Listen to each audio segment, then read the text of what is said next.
ada orang cop filem tu filem sampah. Bukan saja orang kata cop tu, aku pun kata filem tu filem sampah. Tak adalah sampai macam tu. Tak, filem tak seronok.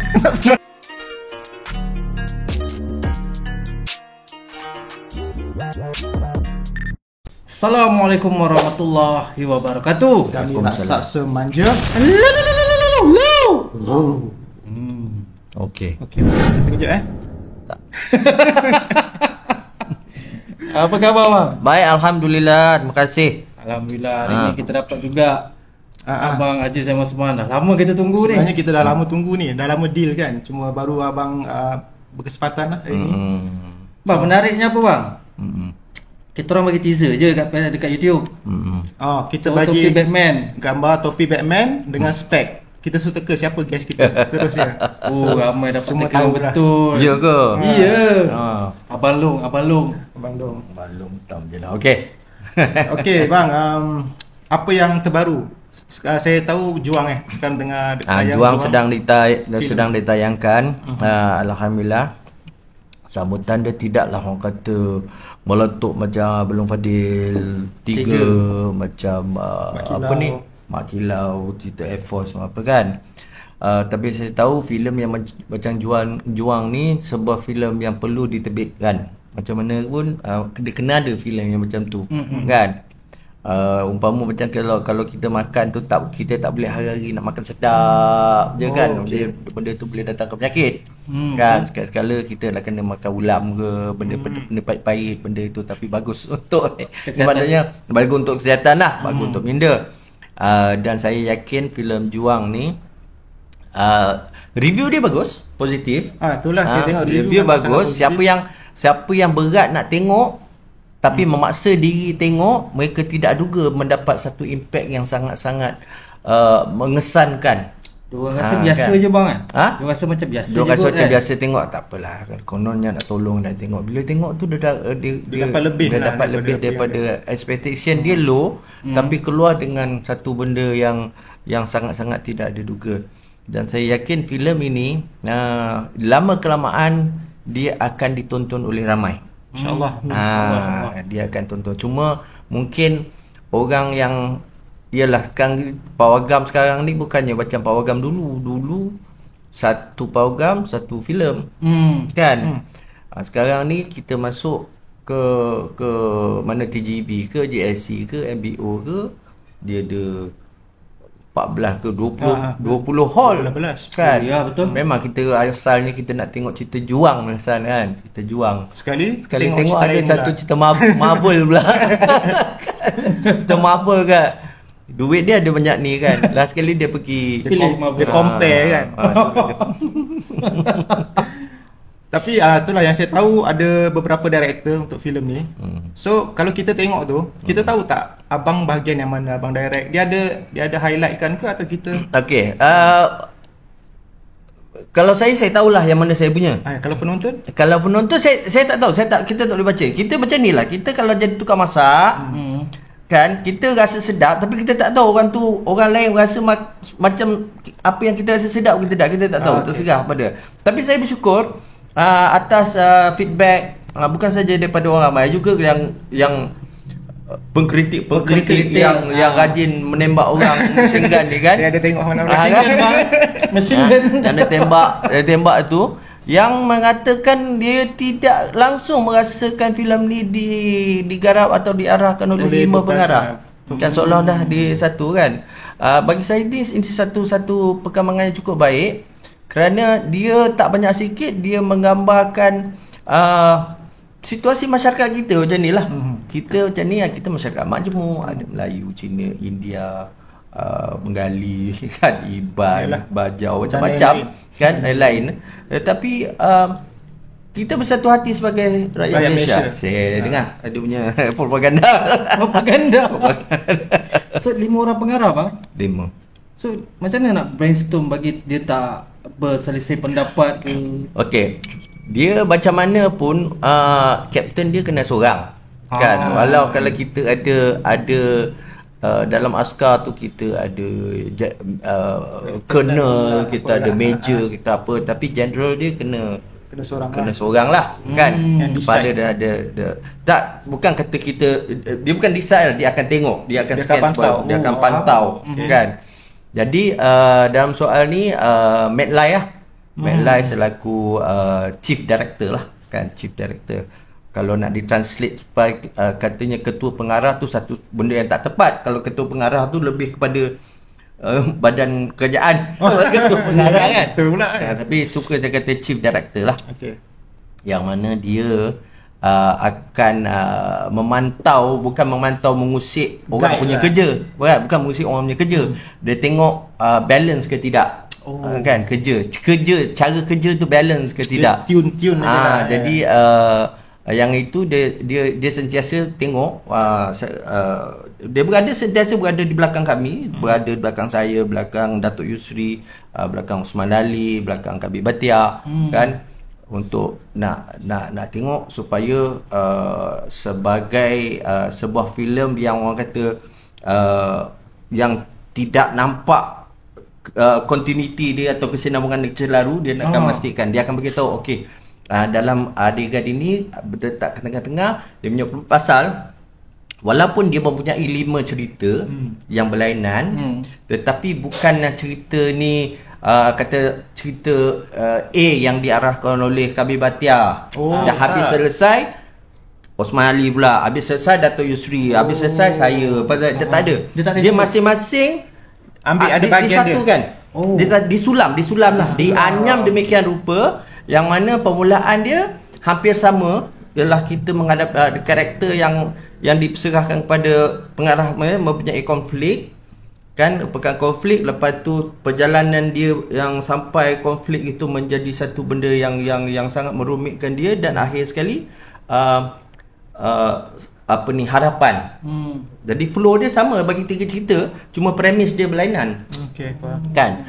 Jadi Treatment dia sama. jadi dia tahu. Jadi waktu ada satu adegan, okey, dia kata Abang Long, dia pun panggil Abang Long lah.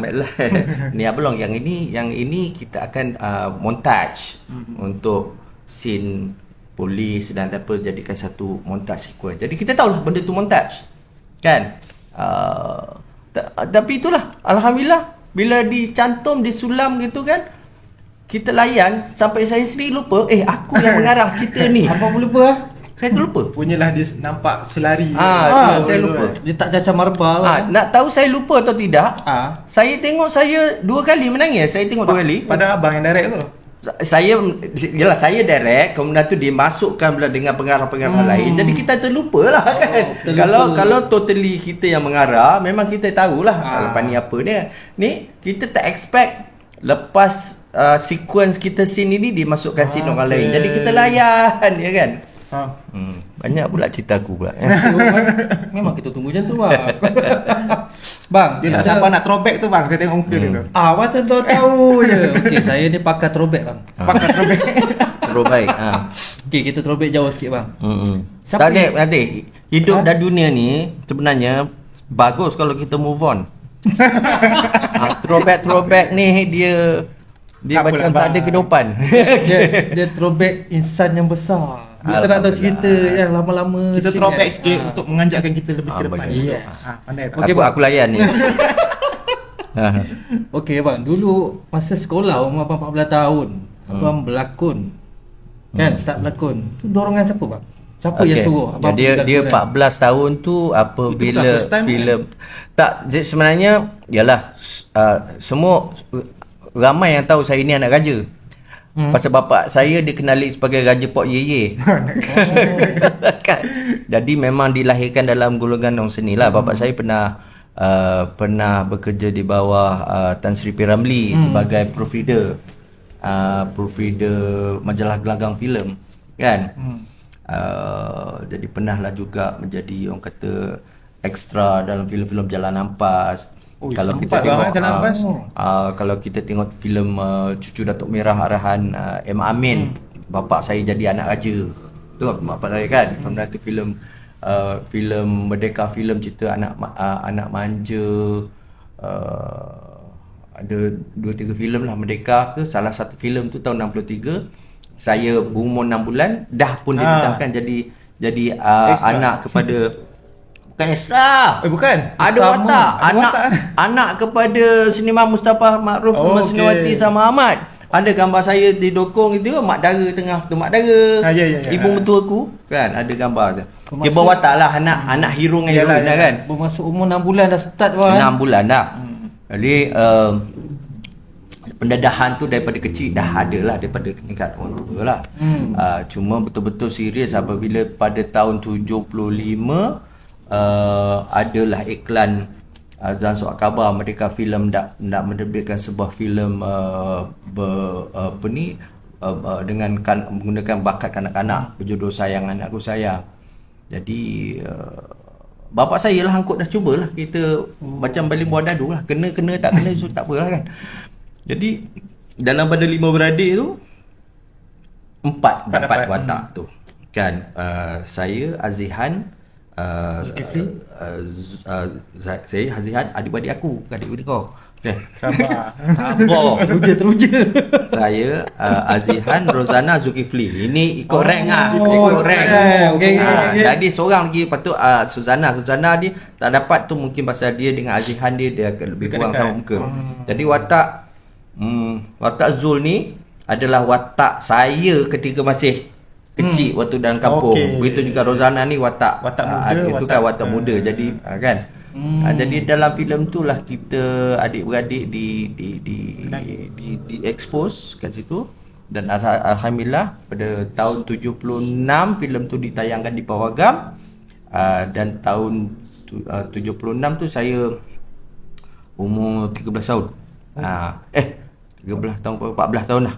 Yang menang tu 14 tahun kan? Yang mana 14 tahun pelakon kanak-kanak terbaik Asia di Festival Filem Asia di Busan, Korea. Apa pergi? Tak. Telah Tak jauh. dipanggil. Bukan Tak dipanggil?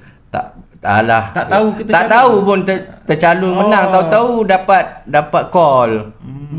Dapat call filem tu saya menang pelakon kanak-kanak terbaik. Bila dia hantar pun kita tak tahu. Okey. Kan? Tercalon pun tak tahu kan? Tercalon pun tak tahu. Okey lah. Tapi dapat hadiah, awardnya dapat lah. Award dia masalahnya saya diberitahu bukan saya saja.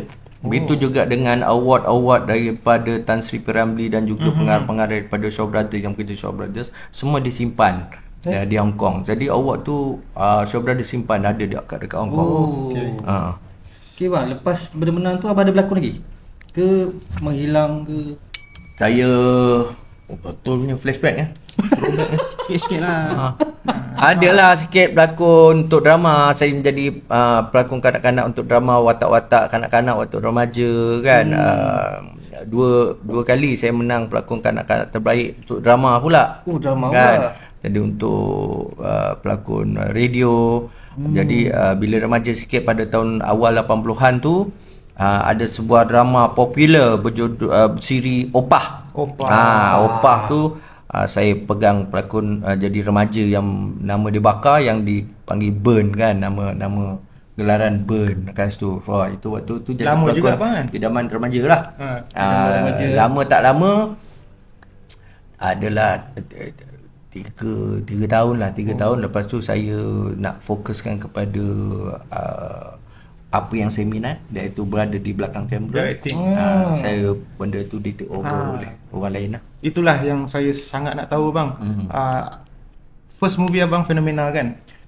Sebelum tu abang ada apa-apa education dalam pengarahan atau berguru dengan siapa-siapa ke? Pasal abang terus direct fenomena tu dan dia terus jadi macam tu lah. Maksudnya jadi best ni. Dia macam ni. Pada dalam era awal 80-an, ujung 70-an saya dikenali sebagai pelakon kanak-kanak lah. Jadi watak kanak-kanak yang heavy tu saya pegang lah. Kan? Bila masuk 80-an saya jadi remaja lah. Bila remaja, sampai sekarang abang remaja amin. Jadi maksudnya orang dah cop saya ni pelakon kanak-kanak, transition pelakon remaja. Tapi sebenarnya saya ni berminat dengan filem. Saya bukan berminat filem, saya bukan minat saya tak terfikir saya nak jadi pembikin filem. Okey. Saya minat filem sebagai penonton filem. Okey. Oh, okey. Saya menonton filem daripada mungkin benda ni saya akan salahkan kedua ayahanda bonda saya. Umur 6 bulan dia ajak tengok wayang. Kan? Jadi sepanjang hidup saya, rumah dah berapa kali pindah, rumah saya mesti berdekatan dengan pawagam. Dah macam kena dekat dengan Jadi dalam ketika era TV baik TV hitam putih, TV color, dalam kawasan perumahan itu, TV keluarga kami yang paling besar. Besar tak besar lah, 24 ke 26 inci tu kira besar lah waktu yang tu. boleh buka tu ke bang? Yang boleh buka itulah macam-macam lah. Waktu tu. Besar tu. Jadi pendedahan saya sukalah dengan visual, saya suka penyampaian cerita apa semua kan. Jadi sampai ke satu ketika saya pun yalah, nasib baiklah ketika itu belum lagi era apa ni, ada Facebook ataupun TikTok ataupun yang boleh buatkan kita menjadi pengkritik buat tak bertauliah kan. Kerana ketika itu saya ni orang kata paling pedas nak menembak. Kalau tidak abang dah jadi pengkritik filem Asal filem tempatan apa pasal waktu tu kan kita tahu Steven Spielberg, George Lucas kan, Martin Scorsese kan gitu. Bila bercakap dengan orang menyampah je kan. Macam dia lah seorang yang pandai tu kan. Tapi dia kata kenapa tidak ada perubahan dalam persembahan filem tempatan gitu kan. Saya tak tahu macam mana dia making filem tu. Saya orang drama, orang berlakon gitu kan. Yalah, kalau orang kata kalau kita menikmati makan, kita tahu menilai masakan sedap, tak semestinya kita berani masak. Betul. Kan? Jadi sampai satu ketika saya asyik kritik, sedangkan adik-beradik saya tu belajar luar negara lah, belajar US, belajar Australia apa semua. Saya masih dekat sini asyik menembak orang kan. Sampai bapak saya kata, kau ni apa nak jadi? Kau ni dengan kau punya speedboat tu Spielberg. Kau dengan speedboat kau apa kena, adik kau dah pergi apa semua. Jadi maksudnya bapa saya menampakkan saya ni seolah-olah saya ni fail lah. Fail lah. Faham? Jadi fail, saya terasa tercabar lah. Okey, faham. Dalam cabaran tu saya terbakar. Saya kata one day, satu hari aku akan tunjukkan pada bapa aku menjadi seorang filmmaker. Filmmaker. Bukan pengarah, filmmaker. Itulah goal saya. Jadi untuk nak menuju ke arah itu, saya buat research sendiri lah. Buat research sendiri, buat pandai-pandai sendiri. Ini kalau saya nak ceritakan macam mana saya mula-mula mengarah drama pertama saya secara bluff my way in kat situ. Apa tu bang? Bluff my way in maksudnya bukan secara normal kan, secara macam mana saya menipu diri, menipu untuk menipu. Tetapi itulah saya kata, kalau kita nak bluff, dia ada terminologi kata bluff your way in kan, dan itulah cara saya kan. Itu bab lain pula, kena buka fasa yang lain. Tak apa, nanti saya itulah. Google. Jadi pada tahun 86 saya memberanikan diri membuat paperwork sendiri, ambil skrip daripada bapak saya yang dia tak gitu, hantar kepada TV3.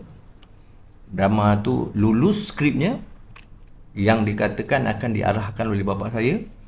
Sedangkan saya target saya yang nak buat. Saya jumpa member, last kali saya jumpa Aman Shah, penyanyi Aman Shah. Man, aku ada skrip skrip lulus TV3. Kau nak partner dengan aku tak? Boleh kan dia. Dengan syarat aku mengarah kita ni. Tahun 86, umur saya dah 24 tahun kan. Okey, pas. Waktu tu equipment semua kat sini tak ada. So kita equipment daripada Singapura. Jauh. Kita post production equipment Singapura, post production masa kita buat kat Singapura. Kita buat. Memang from scratch lah, dari equipment semua baru nak beli lah. Sewa lah. Okey. Sini belum ada. Sewa Singapura. Pasal dini waktu ketika tu semua drama-drama yang ditayangkan, drama swasta masih gunakan filem 16mm untuk filmnya. Untuk drama lah. Itu semua medium yang filem tu dia gunakan untuk selalunya untuk filem ke? Filem dengan drama sama Itu, bang, Ken itu dia. satu susah aku nak ceritakan. Okey, tak Dia apa, ada bang. 35 Tak apa, tak ada apa. 60mm, Okey. 8mm apa semua kan. Okey, okey, Tapi tak apa. dia punya format tu lain lah. So Okey. saya gunakan okey, okey. medium masih format U-matic. Bukalah kamus. Kan? Gunakan sewa equipment Singapore, shooting. Tajuk cerita tu Mawas, cerita Purbers. Nah, cerita tentang macam mana hero ni dia mendapat saka daripada bapak dia malam setiap bulan mengawang dia jadi mawas werewolf lah. Oh, macam werewolf lah. Cuma dia mawas lah. Jadi bila tengah penggambaran tu tiba-tiba sangkakan yang mengarah tu bapak aku lah. Kan?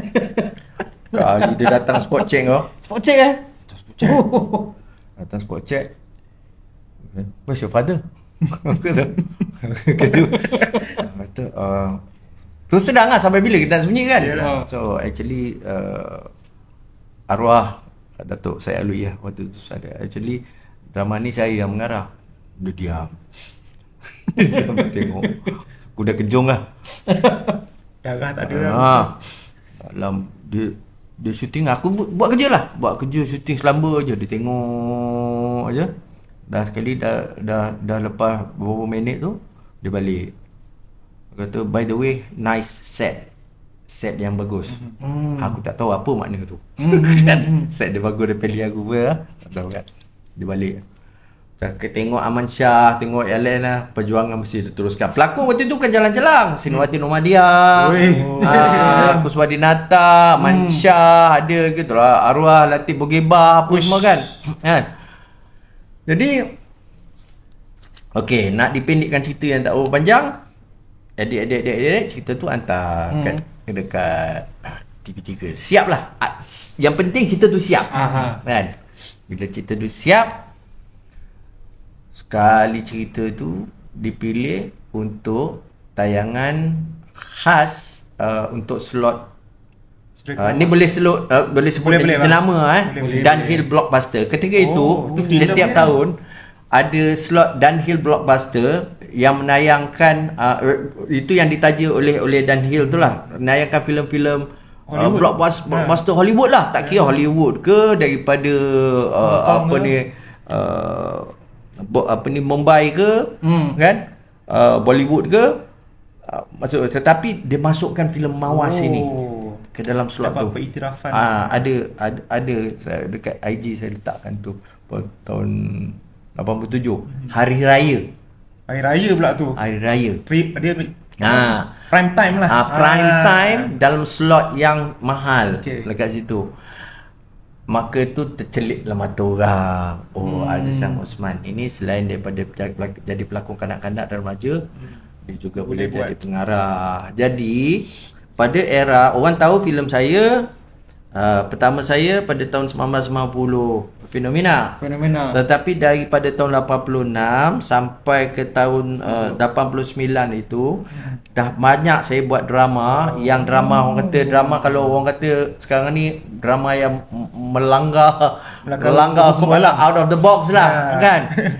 Ada drama purba, saya buat drama purba. Kalau kita pernah tengok cerita Piramli Ragam Piramli tu Damak. Damak tu kan cerita yang pasal dia tinggalkan girlfriend dia pada abang dia tu jaga pasal dia nak tu kan, dia keluar kan. Dia keluar daripada kampung tu, lepas tu dia balik, dia tengok abang dia kahwin dengan girlfriend dia kan.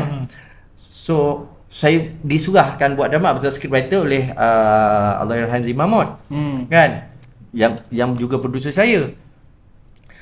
Saya buat benda tu berkonsepkan macam Conan the Barbarian tu. Macam orang bajak masa berbaju dengan pedang apa semua. Memang orang kata memang background bukan lokal lah. Tak ada benda orang tengah fantasi tengah lah. nothing tulus, tak ada apa-apa. Aku buat jadi tak jadi sudah kan. So kita buat langgar dalam langgar tu yang menjadi kan. Sampai tayangkan di Indonesia. Indonesia. Mustafa Kamal. Okey, Mustafa Kamal ada satu detik dia nak jadi seorang pelakon. Tak begitu menjadi. Tapi saya suka feature Mustafa Kamal tu, rambut panjang tu macam Rambo. Pagak-pagak. Kan.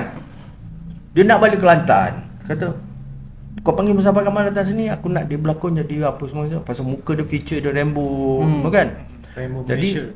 syuting dekat Terengganu cerita Damak ni kan, apa dong kan. Memang kayu lah waktu tu. Kan? Jadi method saya, dia kayu pasal dia tak tahu lagi. Dia tak tahu. Kalau kita marah, dia kata apa lagi dia nak, apa lagi nak. Okey, tak apa. Layan dulu, buat sebaik mungkin. Balik, tengok playback. Mus, kau tengok lakonan kau. Kau tengok. Baru dia tahu macam ni. So dia tahulah level dia, limit dia. So kalau dia tak cukup, kalau gini kan, dia nak naik ke atas dia akan usaha lagi lah.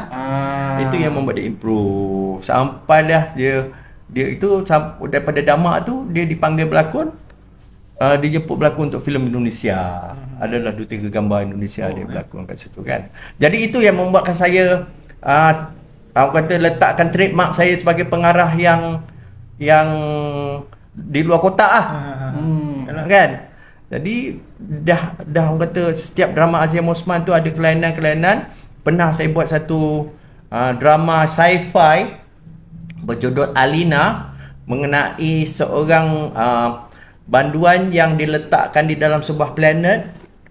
Dia seorang dia kan, cuma 3 bulan sekali dihantar ration kat situ. Satu kali ration dia dihantar, selain pada ration makanan, dihantar robot untuk menemankan itu kan. Sampailah planet itu dak musnah, meteor, dia kena selamatkan, tetapi pilot ni kata kau tak boleh bawa robot ni, kau tidak tak nak kapal spaceship tu tak boleh nak bawa semua kan.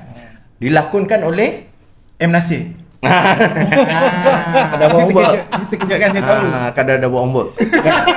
Kan? Jadi bayangkan ketika itu M. Nasir pun sama-sama lah.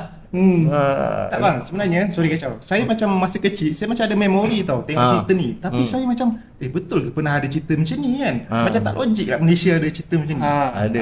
Itulah dia. Tapi kalau misalnya kalau terjumpa benda tu dekat mana-mana ada YouTube ke apa ke, harap-harap aku harap musnah lah, malu kan. Tak ada lah bang. tak tahulah kalau pasal bayangkan untuk nak dapat kostum tu aku letak singgat lah. Itu kemudian keluar maki. Untuk orang yang tak tahu dia akan menilai lah benda tu. Ya Allah, teruknya kualiti apa semua. Tetapi waktu tu effort tu ada. Kau kena faham tu tahun bila. Belum ada zaman CGI tu tak ada. Kan waktu macam sama Isaac Ray tu zaman tu CGI tak ada. Itulah yang kita nak. Itulah yang kita nak. Tak ada. Belum wujud lagi. Tu. Kita sambung kot lepas bahagian kedua. Okey.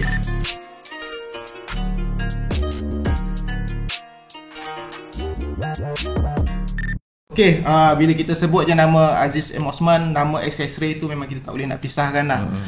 Sinonim sangat, pasal satu filem yang melangkaui zaman untuk Malaysia masa tu dengan practical effectnya, special effectnya bang. So saya sangat nak tahu lah, zaman tu tak ada CGI kan. Macam mana efek-efek tu, kalau abang boleh ceritakan secara layman lah, secara mudahnya, macam mana dibuat konsep ni? Apabila saya sudah faham dengan teknik pembikinan drama dan filem, maksudnya what matters, apa yang penting ialah orang yang melihat dalam frame tu apa yang berlaku di kiri kanan ni apa semua kan. Kemudian tu selain daripada tengok filem, saya juga meminati silap mata. Ilmu silap mata. Meminatilah, bukan kata saya nak jam magician, saya minati apa rahsia. Jadi segala teknik-teknik, sama ada teknik special effect untuk filem atau silap mata, yang dulu nak beritahu dah, dulu kita orang gaji baca buku. Dulu tak ada Google. Segala macam buku. Betul. Saya daripada kecil umur 9-10 tahun, memang hari-hari saya akan duduk di, orang dulu kata kutubkhana, library lah. Kemudian tu perpustakaan. Budak sekarang kata library. Duduk kutubkhana. Jadi dalam kutubkhana dalam library ni, perpustakaan ni, dia macam-macam buku yang saya tengok. Jadi termasuklah buku-buku mengenai pembikinan filem kan. Jadi segala filem last kali, apa yang saya nampak teori untuk pembikinan filem ialah macam mana untuk nak solve problem. Untuk mengatasi problem, kerana apa yang penting tu dia kata di dalam ruang frame yang itu kiri kanan tak dapat, kita tak tahu. Jadi kemudian tu selepas saya mengkaji daripada buku, itu yang saya dapat tahu kan. Pada tahun 77, macam mana kita tengok Christopher Reeve terbang sebagai Superman kan. Rupanya dia pakai back projection, dia pakai ada besi apa semua kan. Jadi pemikiran saya tu, kau kena, untuk benda ni visual, nak dapatkan visual tu, kau kena berfikir sebagai seorang ahli silap mata. Magician. Sebagai magician. Sebab yang penting apa yang orang nampak tu. Yang penting apa yang orang nampak tu kan. Jadi dipendekkan cerita juga, apabila saya ditawarkan untuk membuat mulanya bukan saya yang ditawarkan untuk buat filem X-ray. Bukan bang. Orang lain. Siapa bang? Tapi sebagai seorang peminat filem sci-fi, bukan sci-fi saja, semua genre filem, adalah member ni, dia tunjuk Jis, ada producer Zaman lah tu, dia Zaman offer nak suruh buat filem sci-fi kan. So nak suruh kau baca lah, tengok. Betul. Okey lah. Waktu tu okey lah, saya dah popular buat fenomena. Kemudian tu buat Fantasia yang diharamkan. Fantasia dulu kan bang? Fantasia dulu. Sebelum X-ray? Fantasia dulu. So saya buat X-ray ketika Fantasia tu diharamkan kan. Jadi apa ni kemudian tu mana aku dia suruh saya baca skrip. Bila saya baca skrip tu, kau nak buat cerita apa ni? Sci-fi. Ni bukan cerita sci-fi, ni cerita horror kan. Jadi lu explain lah dekat producer ni. Okey lah, duduklah menghadap producer dia, Puan Hajar Rohani Zaman. So saya explain lah, sci-fi dia macam ni. Kalau dia kata, just you je lah direct. Dia mengarah. Dia terus masa tu dia suruh. Aku terkebil-kebil lah. Ini member yang suruh baca skrip apa semua kan. Okey, tu satu fasa. Dah bermusuh dengan orang pasal dia insist aku nak mengarah kan. Lepas tu pelakon dia, okey, saya cadangkan Azhar Sulaiman dari Watak Amir. Azhar Sulaiman minat, tetapi dia tengah involve dengan filem Abang Semua Kedua kan. Jadi dia tak dapat nak itu kan. Filem nak ke jalan. Saya pula sebelum saya jadi mengarah, memang saya pelakon kan. Daripada watak Burn dalam Opah kan. Kemudian tu adalah drama telefilm yang saya sendiri berlakon, sendiri mengarah. Jarwani kata, you berlakon aja lah. Ya ke? Okay. Waktu tu tengah bercinta dengan seorang pelakon baru, kahwin. Bila dah kahwin, Jarwani kata, your wife lah jadi heroin. Ni ke? Apa? No, Ali. Waktu tu nama dia masih katakan Biani Azan Sosiali kan. Itulah dia punya sejarah tu. Jadi untuk nak mendapatkan special effect ini semua, ilmu-ilmu tu saya dah kumpul untuk filem-filem yang saya buat, drama-drama TV yang saya buat sebelum ni. Kan, maksudnya bukan kata ilmu macam mana nak implementkan special effect tu. Ilmu macam mana nak mengatasi masalah. Kan, kalau tak boleh, buatlah sampai boleh. Kan. Menariknya baru semalam saya tengok dekat Netflix the film Who Made Us kan. Filem Jurassic Park yang pada awalnya untuk teknik dinosaur tu digunakan stop motion oleh Phil Tippett kan, stop motion. Tetapi yang engineer komputer ni, dia sudah tunjukkan CGI yang membuatkan terus tukar kan.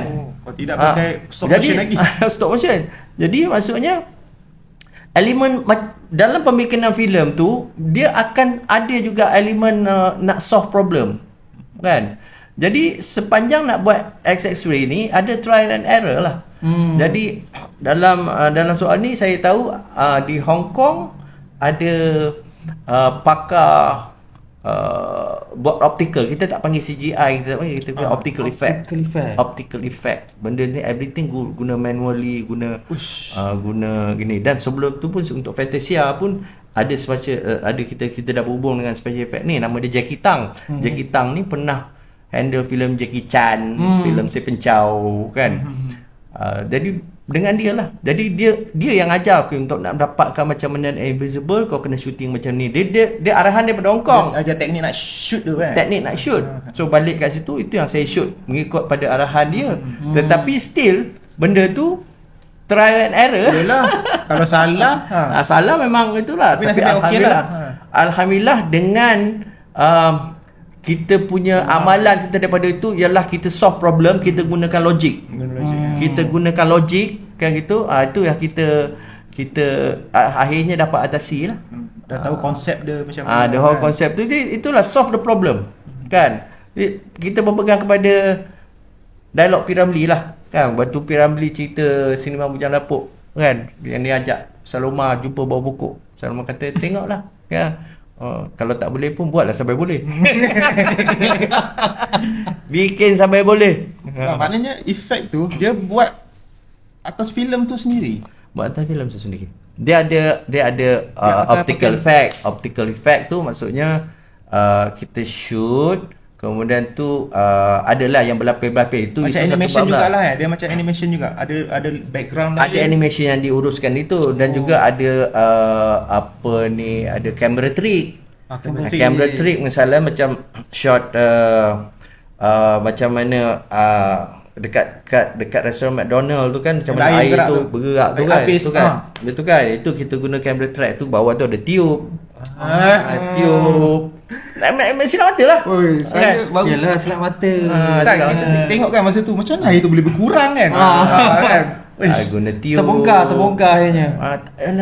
Magic. Kalau kita dah ada basic fundamental benda ni, kita senang je kita. Yalah. Tapi untuk kita Cuma yang tengok ni untuk pembikinan filem dia macam lagi susah sikit pada CGI. CGI senang kan?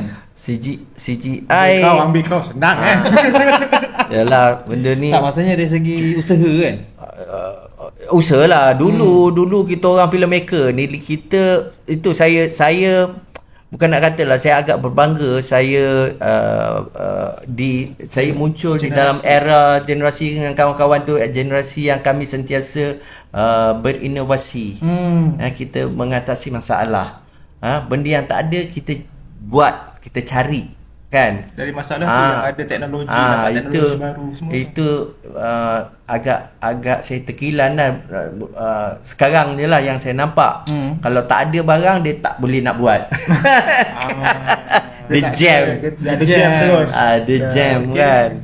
Ini diakui oleh Raza Hisham. Raza Hisham kata, saya dari generasi sekarang ni, saya adalah yang dia mengeluh lah kan. Dia admire macam the boomers macam saya dengan rakan-rakan tu. Kalau tak boleh, kita relax, kita cuba cari satu solusi penyelesaian sampai benda tu siap, yang kadang-kadang memakan diri juga. Ada juga. Ada dia memakan diri apabila kita terlalu mengambil ringan untuk kalau tak ada tak apa, kita buat alternatif kan. Sedangkan sekarang ni penonton kita tidak lagi berkompromi dengan kualiti. Betul-betul yang high end terus. Dia pergi high end kan. Pasal dulu kami bagi penonton lah, dia boleh terima kekurangan kerana mungkin kepakaran teknologi tu belum sampai sini. Betul. Macam sekarang ni saya dan rakan-rakan lain tidak lagi bersaing dengan filem-filem daripada Hollywood ataupun daripada Bollywood. Saya bersaing dengan filmmaker daripada YouTube. Kerana pembikin filem YouTube kadang-kadang jauh lebih baik daripada kami. Kan? Ada. Saya cukup salute Sofian tu. Saya cukup salute Sofian. Dan abang boleh bekerjasama dengan dia kan? Tu saya dalam siri Fit for Action tu kan. Saya berkolaborasi dengan Asfar Hamdi daripada MTAS. Daripada MTAS kan. Kerana saya cukup kagum dengan, walaupun dia cuma menerbitkan produk untuk YouTube. Yes. Tapi dia punya Quality dia punya persembahan tu top notch. Super macam filem kan. Dia cara dia editing, color dia apa semua. Jadi untuk program Film for Action, saya ajak dia kolaborasi dengan saya. Abang cakap pasal colour kan. Dulu-dulu kita shoot tu, kita pergi ke Hong Kong tu, proses apa bang? Proses Okey, dulu Hong Kong ini memang dikenali sebagai pusat filem yang orang kata high end lah. Okay. Hong Kong tu memang tumpuan untuk pusat filem. Kita ada dekat sini dulu. Kalau kita ada kita terbitkan filem tu, kalau kita nak hantar dekat sini, kita ada Gaya Lab kan. Cuma itulah umpamanya macam kita hendakkan orang kata kualiti masakan, bahan-bahan tu kita ada, tetapi yang penting sekali tukang masak dia. Tukang masak. Jadi masalahnya tukang masak tu berada di luar. Yang tu kita cari, itu pasal yang kan berada di luar. Jadi maka itu untuk nak mendapatkan dan bukan itu saja. Bukan saja kepakaran mereka dan kepatasan mereka bekerja. Oh, laju dia orang Laju. Laju tu efficient. sangat very efficient kan. Kita buat, saya biasa rutin saya dulu waktu 90-an, filem hampir semua filem-filem tempatan ni dihantar di Hong Kong untuk proses. Proses apa bang kat sana? Proses potong negatif. Itu kau kena pergi satu sekolah yang lain. Dia ada colouring buat kat situ. Tak, dia macam ni. Ni Dulu ada colour grading ke bang? Ada, tetapi color grading itu kemudian dia macam dulu. Okey, ni untuk semua. Dulu kita pakai filem. Kalau filem tu, kalau metod orang saya untuk nak faham macam mana filem tu kerja, dulu kita kamera kita pakai macam Kodak, namanya Kodak. Kita pakai filem Kodak. Jadi Kodak tu sama ada Kodak tu kita yang 12 exposure atau 24 exposure atau 36 exposure kan. Jadi kita dah ambil gambar, image yang di capture tu melekat dekat negatif. Negatif tu yang kita print jadi gambar. Kau faham ke aku cakap? Saya faham. Kan? Zaman saya tu. Kan, Kodak. Jadi sama juga dulu kita filem, tinggal lagi kalau kita pakai Kodak ni aku tak suka gunakan nama Kodak, aku guna filem kan. Tak Warna biasa. Sebab Kodak kan. Nak beli Kodak. Asal obat gigi beli Colgate. Asal mi segera je Maggi. Kan. Jadi filem tu dia super juga macam method ambil itu. Cuma filem tu kita ada 24 frame satu saat. 24 kan? frame. Kalau Kodak tu ada 24 frame untuk satu gambar. Ini untuk satu pergerakan dia kena expose 24 frame tu. 24 frame Satu tu saat. menjadikan satu saat. Kan? Jadi kau bayangkan kalau nak berminit-minit tu berapa panjang tau. Itu yang bergulung-gulung tu. Jadi image-image yang kita shoot tu semua mendekat tapi tak disunting. Tapi daripada negatif tu kita jadikan positif. Itu yang jadi keluar induk itu. kita. Itu jadi induk kita. Jadi yang positif ni yang nampak gambar, yang negatif ni nampak negatif lah. Nampak hitam putih. Yang itu kita potong-potong apa semua. Itu kita potong-potong kat situ. Kemudian tu bahan yang contoh kita buat potong tu yang kita hantar Hong Kong untuk mereka gunakan itu sebagai reference dan dia potong negatif tu. Negatif tu bukan calang-calang orang boleh guna. Kalau dia sangat-sangat sensitif, dia boleh calar. Kalau cara habislah. Ni kau belajar khusus ni, kau kena bayar aku ni. Okey. Tak apa bang. Cukuplah. Takutlah. Cuma saya tak ada, saya wondering je. Macam sekarang ni semua dah computerized kan. Ada grading apa. Cuma dulu saya nak tahu macam apa yang kita shoot itulah yang kita dapat ke atau kita boleh adjust lagi. Tu kan. Kalau ada punya Boleh adjust lah, tapi kompleks lah kerjanya. Itu korang patutnya salute dengan director of photography dulu. Pengarah fotografi dulu, Badarudin Nazmi, Zainal Osman, ramailah yang kan, yang mana dia punya insting untuk dapat gambar tu melalui all the measurement lah untuk nak dapatkan colour. Tu colour dulu filem-filem tu semua ada filem high speed kan, macam-macam grade lah untuk kita nak dapatkan. Sekarang ni everything apa yang kita dapat monitor tu yang kita adjust. Ya, betul. Dulu mainan Y2 je. Mainan Y2 yang kita shoot hari ni kan, kita shoot hari ni untuk nak proses dia. Kalau kita nak hantar negatif untuk nak kita tengok orang kata initial gambar tu, kita kena hantar kat lab 4-5 hari baru benda tu datang balik, baru kita boleh tengok kat panggung wayang. Tu kita nak preview. Jadi ke tidak gambar tu. Gamble. Memang gamble je lah. Memang gamble. Kan? Itu sungguh. Kalau siapa yang familiar dia punya konsep macam tu lah. Kita ambil gambar dengan Kodak tu. Kodak tu kadang-kadang nak cuci tengok. Nak cuci kita tengok kadang-kadang gambar tu tak jadi. Ada saw. Kan? Sama lah tu. Okay. Sebab tapi itulah Dah cukup. Sekejap. naik sikit lagi 90s punya visual tu, cinematography, vibe dia tu. Saya suka dia punya lighting. Cita-cita abang aksesori tu kan. Itulah saya macam itulah sekali apa ni saya dapat selamatkan Lieutenant Adnan masih on film yang tersimpan di India. Kan kita buat post production Dolby dekat India tu. Itu yang kita dapat gambar yang macam tu. Serupa juga macam Bukit Kepong. Kan Bukit Kepong tu quality. Dapat buat HD. Okay. Dia dah lama nak tanya tu, kesian lah. Tanya. Accessory ni 3. Biasa 3. Apa nak tanya SSD 3? Cerita tu aku dah buang lah. Buang? Saya buang. Kenapa buang? Maknanya abang tak masuk list dalam franchise accessory. Buang. Cerita tu buang. Okey, dia macam ni cerita dia. Mungkin ada pernah dengar, ada tak pernah dengar. Pasal ada orang cop filem tu filem sampah. Bukan saja orang kata cop tu, aku pun kata filem tu filem sampah. Okey, tak adalah sampai macam tu. Tak, filem tak senonoh. Okay, bang. Memang filem ini first kali kita buat memang dengan cermat, dengan bajet patut semajut tu 3 juta. Hantar pada Finas. Memang Finas suka cerita tu apa semua. So Finas kalau dia nak bagi dana tu sebahagian daripada tu, kalau 3 juta tu dia tak boleh bagi 3 juta. Dia bagi dibantu sikit. Kan, jadi Finas tampung 1 juta. 2 juta tu kenalah pandai cari mana boleh orang tu untung atas angin ni dapat duit kan. Jadi adalah dapat funder kan. Filem hampir kebanyakan itu dia bergantung kepada funder yang sama ada funder ataupun investor lah kan. Jadi yang investor ni kita dapat lah kan.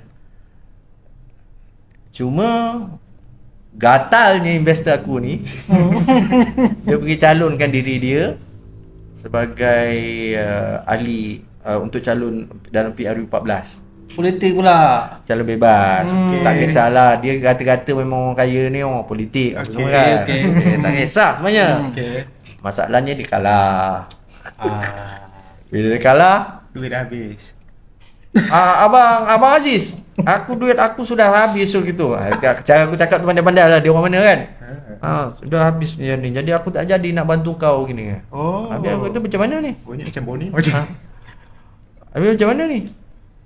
Tak adalah, kau cubalah pandai-pandai. Gila kau. Aku dah syuting dan gunakan duit Finas 1 juta yang kita dah syuting dekat Jordan, kita dah syuting dah siap lah kan.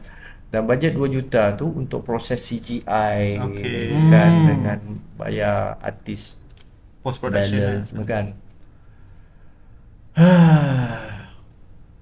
Kalau apa ni yang diorang pun lepas Batgirl, kau dengar tak cerita Batgirl yang diorang dah shoot dekat US yang tiba-tiba dia kata dia batalkan. DC DC punya kan? DC baru ni kan. Okey. Dia dah tayang, dia tarik balik. Bukan tak tayang, dah siap. Dah siap dia tarik balik. Hollywood boleh buat macam tu.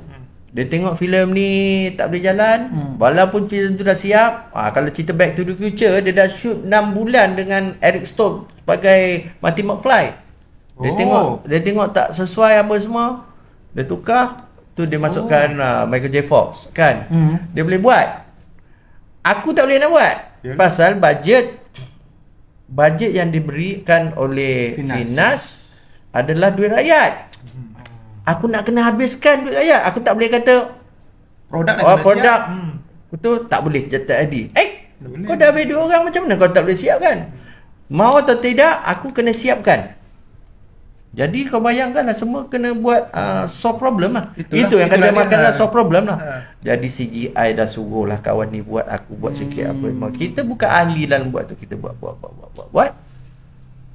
Bayangkan yang sepatutnya bernilai 3 juta, kita habiskan 100 juta, memang jadinya jadi wara lah. Jadi Finas bagi apa? Sejuta. Sejuta. So untuk shoot abang guna berapa? semualah, semua yang kita gunakan. Jadi jam balance tu Balance untuk CGI tu tinggal berapa? untuk CGI buat sendirilah, memang tak ada. Memang tak ada. Antara Memang tak ada. kawan Kawan dia punya post production, semua sound out apa semua. Jadi maksudnya memang daripada start tu kita dah tahu filem tu rosak lah. Jadi aku siapkan filem itu sebagai satu syarat. Aku dah siapkan, dah dapat duit tu, aku kena siapkan. Tapi amanah. Tetapi amanah kan, dah tayang dah itu, lepas tu dah habis tu aku buang. Kecewa. Ini cubaan. Kita tak boleh kecewa. Ini dah semua dah tulisan kan, kerana kita merancang, Allah Taala menentukan. Ya, Aku ya. redha benda ni kan. Tapi itulah cerita dia lah kan. Jadi berdasarkan daripada pengalaman itu, saya dah berdekatlah saya untuk produksi akan datang. Saya tidak akan berkompromi lagi dengan bajet. Kan, maksudnya siapa-siapa nak buat filem, alah datanglah orang kata millionaire mana. Oh saya ada 5-6 juta, apa boleh kata. Aku tak kisahlah kau ada berapa juta, 10 juta, 60 juta, kau tunjukkan duit tu depan Bagi mata. dulu, kan? Bagi dulu Betul. baru kau boleh siapkan. Kau jangan banyak cerita. Kan? Ya, itulah itu jadi pengajaran dia lah. Jadi satu pengalaman yang cukup mengajar saya supaya yalah, orang kata nak kita nak mencipta nama tu berpuluh-puluh tahun. Betul. Kan? Nak jatuh dia sekejap. Sekejap je, Kena pula orang baru yang tak kenal abang-abang punya karya dulu kan. Tak kisahlah, tak kisah orang kenal aku, tak kisah. Tapi kerja kita tu, effort kita tu yalah, kita dah selama ni kita memperjuangkan kualiti dia tertentu kan. Tiba-tiba kita keluarkan hasil macam tu, jadi dia macam contradict lah dengan kerja kita yang lepas. Tapi abang terasa macam contoh, kalau ada rezeki kan, tiba-tiba macam ada funder lagi, ini dia bagi duit terus, ada terasa macam nak buat balik Asset Straight. Mungkin 4 ke? Kalau sequel dia Nak cover balik ke? adakah akan 3 Tak ada bang. atau 4? Sebab tadi Dia kata demoralize dengan dia selain daripada insiden yang itu bajet tu yang funder lagi, ada sampingan-sampingan itu yang membuat saya sedikit hilang dia punya semangat dekat situ. Kerana mungkin evolusi penonton saya tengoklah. Penonton sekarang ni, saya tak kata penonton dulu lagi bijak dari penonton sekarang.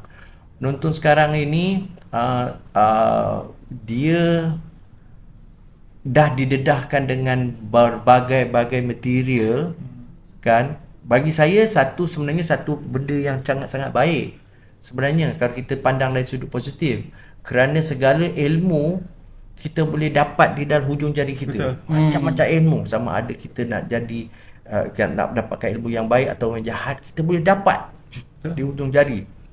Tapi masalahnya ialah tanpa kawalan, mereka cuma memilih ilmu-ilmu yang tertentu saja. Tertentu saja yang membuatkan kadang-kadang kita tengok masyarakat kita ni tidak dididik untuk orang kata kritikal dengan bahan yang kita tu kan. Sekarang ni itulah yang kita cepat terhibur ataupun cepat membuatkan viral yang bahan-bahan yang sendiri mau ingat lah kan. Sedangkan dulu waktu zaman saya ketika stesen TV cuma ada 2 saja, ATM 1, ATM 2 kan.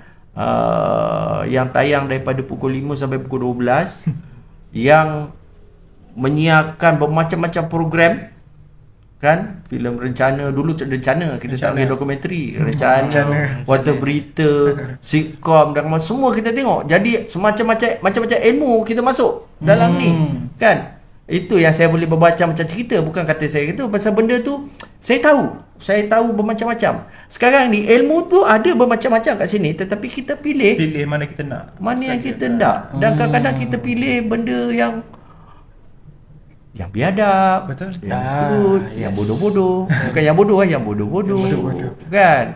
Jadi kerana kita tidak ada, kerana bagi saya kita banyak option ke? Bukan, ada pihak-pihak kena mendidik generasi sekarang untuk kritikal tentang bahan yang dipilih. Macam saya sendiri kan, saya dengan anak-anak saya kan, saya tidak boleh menghalang anak saya tengok iPhone, tengok phone ataupun iPad apa semua. Saya tak boleh halang. Kerana kalau saya halang, dia akan pergi rumah kawan dia kat sebelah apa semua, dia akan cucuk tengok, curi-curi. Jadi saya akan biarkan dia tengok, tapi saya akan tengok sekali. Dan saya akan beritahu, oh ini tak bagus, gini kita didik dia untuk memilih benda yang bagus. Kita bagi tahu bermanfaat yang begitulah. Betul, faham. Komplain tak aku. Okey bang, kita berengan-rengan pula cerita.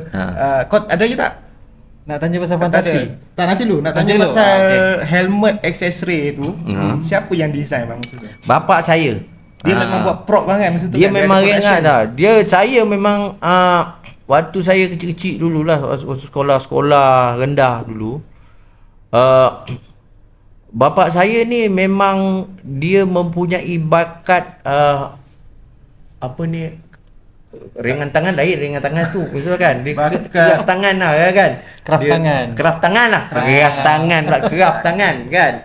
Jadi kalau satu ketika dulu waktu zaman saya budak-budak tu ada pakaian aneka ragam, kalau cerita XXray tu masquerade party kan. Jadi pakaian beragam tu bapa saya akan membuatkan pakaian favorite kartun saya. Ada dulu favorite kartun saya namanya Maito Hanna-Barbera punya itu. Yang dia pakai ni dengan tanduk kerbau macam Viking lah kalau tengok kartun-kartun dulu kan, Maito. Kemudian tu dia akan buat baju beruang. Cosplayer kita start dulu. Bukan, kan. Jadi bapa saya yang buatkan. So saya tahu dia seorang itu. Kemudian tu dia pernah membuatkan dia pernah mementaskan drama-drama pentas yang mana dia buat sendiri untuk pakaian Jawa, dia buat topi, kemudian tu dia buat pintu gerbang. Semua pakai kertas paper mache kan. Jadi saya memang akui lah bakat dia. Jadi apabila saya membuat filem saya yang kedua selepas Fenomena Fantasia, ada satu patung bahala, Silbi tu patung bahala tu bapa saya yang design. Jadi kan. Jadi apa-apa je untuk yang pelik-pelik apa semua untuk accessory tu, komputer lah, helmet semua semua bapa saya yang handle kan. Jadi memang hasil daripada tangan dia. Mana helmet tu sekarang? Jangan tak simpan. Dia tak tahu. Tak tahulah filem tu boleh orang kata orang ingat sampai sekarang. Tapi adalah hamba Allah tu dia buat replika helmet tu kan. Itu kalau saya kenal Adam John tu kan. Tapi ada satu yang replika daripada SF3 yang disimpan. Yang screen use. Lagi satu topi Batman abang tu ada lagi tak? Jangan. Ada kat dia bang? Alah, topi Batman tu senang aja. Topi Batman ni yang tak ada. Itulah. Yes. Tak, abang memang peminat Batman ke macam mana? Batman ini merupakan orang kata satu sentimental value daripada saya. Saya memang minat Batman sejak daripada akhir 60-an, Adam West. Saya didedahkan daripada Adam West tu. Saya ingat mak saya belikan saya kereta Batman yang buat daripada besi dulu kan, China kan, pakai kunci dulu kayak itu kan. Jadi dia dah orang kata jadi makanan bagi saya kan.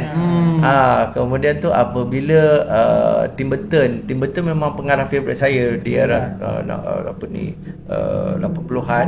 Kemudian tu bila dengar dia buat Batman dengan bajet yang cukup tinggi ketika itu, iaitu 40 juta. Sekarang 40 juta apalah sangat kan.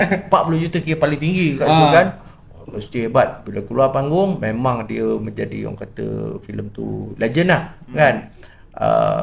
Tapi stop there.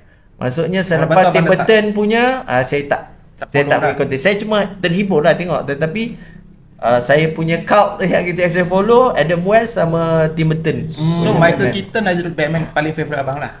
Kalau yang saya ada very, orang kata, sentimental value lah. Kerana filem Michael Keaton yang Batman tu saya tak tengok di Malaysia. Saya dah tengok di Men's Chinese Theatre Hollywood. Patut pembukaan dia. Patutlah sentimental value. Bagus. Kelak macam jahat. Kelak Joker tu. Okey, kita sambung lepas ni.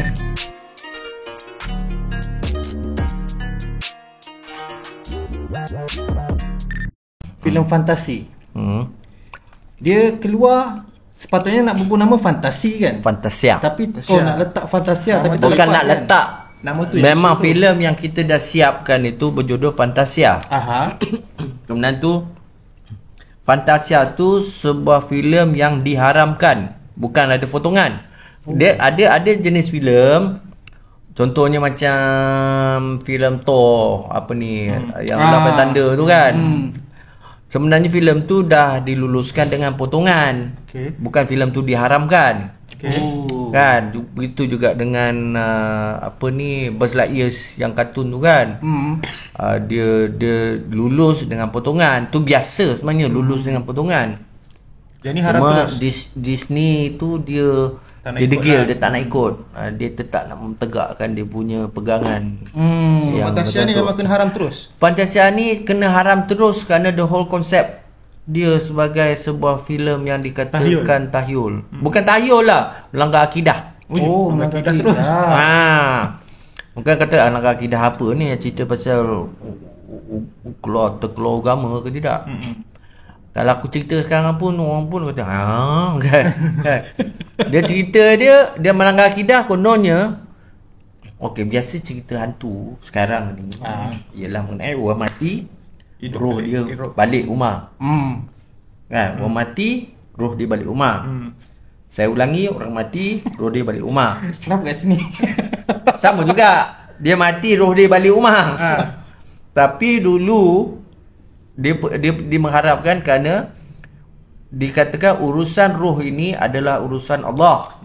Kau tak boleh nak cerita, kau tak boleh nak cerita roh tu pergi mana. Kan? Urusan Allah. Kan dia jadi tu. Okey, sedangkan cerita hantu yang dulu-dulu semua memang pasal tu lah cerita dia. Kenapa cerita bila cerita aku pula jadi klien pula, kata tak boleh pula kan? Kan?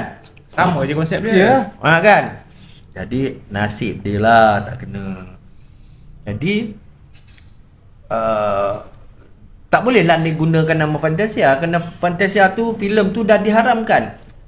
Jadi kena buat satu filem baru lah. Kan? Filem baru maksudnya tukarlah tajuk fantasi dengan dubbing Robakan. balik. Tak ada reshoot. Ada reshoot sikit. Ada reshoot sikit dengan beberapa efek dibuang. Kan? Jadi keluarlah fantasi kan. Kalau nak tengok ini memang original poster fantasi tapi Fantasia. Oh, ni Fantasia punya original. Fantasia original, tetapi poster kita dah buat. Poster kita dah buat. Tapi kalau tengok dekat sini ada patung. Dia tutup lah A tu. Stiker tu tutup lah A tu kat situ kan. Jadi ditayangkanlah pada setelah 4 tahun dibekukan, buat ditayangkan dengan dialog-dialog semua bersesuaian lah dengan kehendak dia penapis untuk dia menjalankan arahan daripada Jabatan Agama kan. Yelah. Kan ke itu kan. Jadi saya kira saya dan produser dia Arwah Azim Mahmud tu menjadi mangsa keadaan lah kan. Tapi insyaAllah the good news is insyaAllah dalam masa-masa terdekat ni kita akan dapat menyaksikan Fantasi lah. Fantasi ada dah habis dah. Tak habis ada dah. apa. Tak ada dah. Fantasi dalam format digital. Bila tu agak-agak bang? Filem tu saya masih simpan negatif dia ataupun kodaknya. Kodaknya Siap cuma uji. kerana mungkin ada sedikit kerosakan daripada itu yang perlu orang kata Touch up, ditouch up balik, kemudian tu barulah kita buat restorasi dan sebagainya. Tapi yang mengecewakan tu aksesori 1 dan 2 tak ada bang dalam simpanan abang. Masalahnya ialah filem-filem saya yang lepas tu bukan diterbitkan oleh saya. Okey. Yang ni Lieutenant Anand itu memang diterbitkan oleh company saya. Dan saya tahu di mana negatif dia berada. Kalau yang lain-lain tu saya tak tahu negatif tu disimpan di mana, dan saya tak faham kenapa mereka tidak menyimpan negatif tu, tak jaga negatif tu. tak preserve betul-betul Kan tak preserve betul-betul. Sayang kan? itulah. Untuk fantasi ni kebetulan apabila yalah sekarang semua dah pergi ke digital. Untuk filem analog tu nak nak hampir nak dipupuskan. Jadi filem negara negatif tu disimpan di filem negara di Shah Alam kan, lab tu. Jadi waktu dia nak bersihkan vault tu, nak tutupkan tu, dia tahu okey collect yang negatif kat situ. Dan saya sempatlah selamatkan negatif tu. Jadi korang kena tengok tau, pasal kalau waktu dulu dia punya Oh, konsep boleh bercakap ni, kan? kalau waktu dulu konsep ni kreatif tau. Dia bawa ke 2 era, 3 era. Dulu dengan moden, dendam. Kan?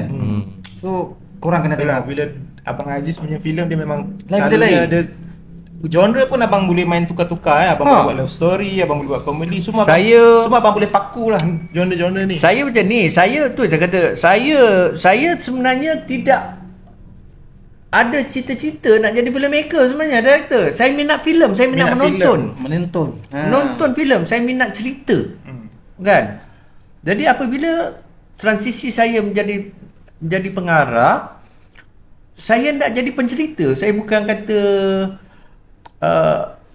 sci-fi. Kenapa saya minat sci-fi? Sebab saya ni peminat sci-fi. Peminat sci-fi, saya minat the element of filmmaking tu. Dan saya minat untuk cerita Femina misalnya. Femina menceritakan tentang feminism. Saya bukan orang kata berpegang konsep feminism apa saya, bukan tu. Saya tengok kekuatan bonda saya membesarkan anak-anak dia. Gitu. Saya memuji usaha kekuatan semangat ibu saya sebagai seorang wanita yang menjaga. Pasal bapak saya waktu tu, bapak saya kerja di Kuala Lumpur, dia berada di Johor kat situ kan, anak semua macam tangga. Kemudian tu zaman tu memang zaman susah, macam mana dia bawa anak dia daripada Johor pergi ke Kuala Lumpur, naik bas-bas sambung, tumpang. Jadi saya kagum dengan kekuatan mak saya. Itu saya translatekan menjadi sebuah filem. Bukan kata saya jadi pejuang, bukan nak perjuangkan feminisme. Bukan kan? Kita tengok kan, kita faham. Ya. Sebab tu ada watak Imam Manam kat situ. Kan? Dia balance lah. Okey bang, aksesori 1 abang bawa konsep, abang bawa tema invisible kan. Yang kedua tu time travel. Kenapa abang memilih tema-tema tu untuk filem ni?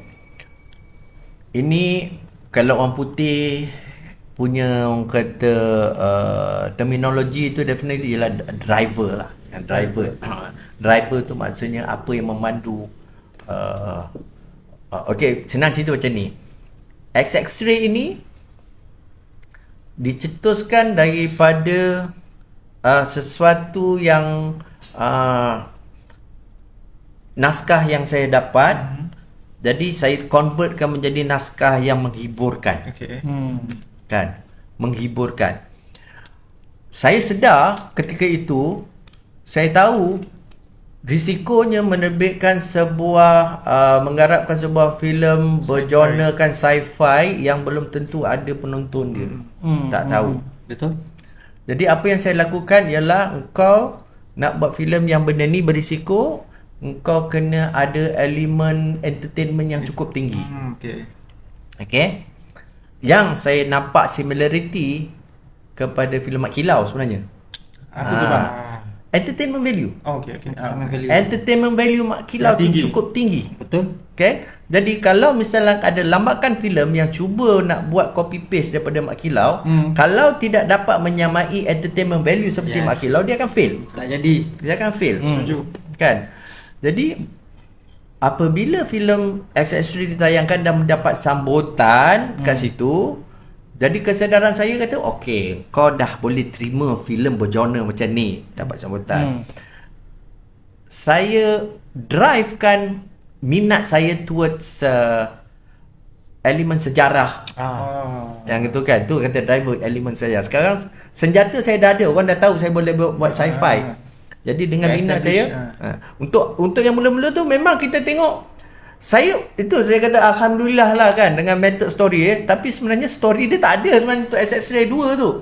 It's just entertainment. Entertainment je. Entertainment. Just nak tunjuk special effect dan macam mana saya bercerita, cerita.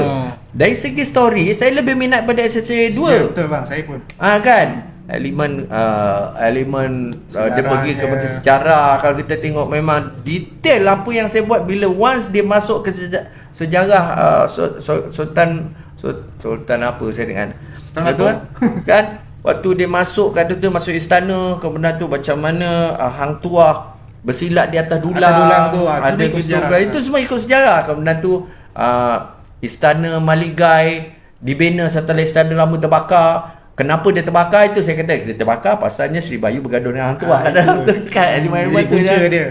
Punca tu. Jadi dia merupakan driver lah. Driver untuk ni sama juga untuk XX-Ray 3 saya menggunakan elemen pendekatan cuaca weather terjejasnya global warming ke? Global warming apa sebagainya, dan matahari ni logiknya matahari ni yang cakrawala yang kita tengok di angkasa tu hampir 3/4 sebenarnya dah pupus. Dan mungkin itu kerana berbilion yang tahun lepas kita nak sampai ke mata kita tu berbilion tahun untuk sampai ke mata kita. Jadi kemungkinan teknologi luar tu cuba mencuri gas power daripada matahari. Itulah logik saya lah, logik kat sana lah. Tetapi memandangkan cita-cita tu terlalu tinggi dengan itu dia jahanam.